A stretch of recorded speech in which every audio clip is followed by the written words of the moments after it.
কে বলবে এখন সকাল 8টা, কি রোদের তেজ।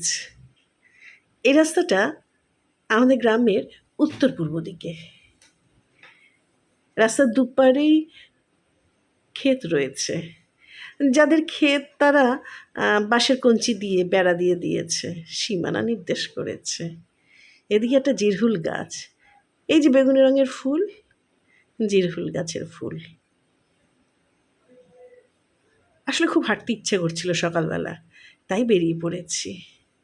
আমাদের গ্রামের মানুষের সংখ্যা বেশ কম, যারা আছে বেশিরভাগই চাষবাস করে, আর বাড়ির বউরা ঘরের কাজ সামলায়, বাচ্চারা স্কুলে পড়তে যায়।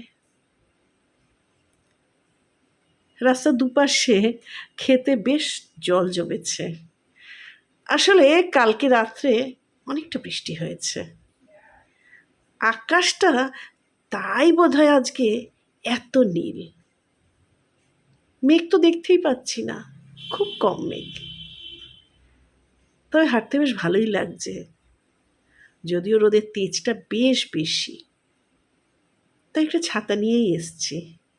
এই রাস্তায় মানুষের দেখা খুব কম পাওয়া যায়, একটা দুটো মানুষ মাঝে মাঝে দেখতে পাচ্ছি, ছাতা নিয়েই বেরিয়েছে।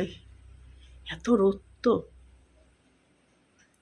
খেতে মাঝে মাঝে জল জমে আছে, কেউ একজন বোধহয় সাইকেলে করে গেল, বুঝতে পারলাম না। কেমন লাগছে আমাদের গ্রাম।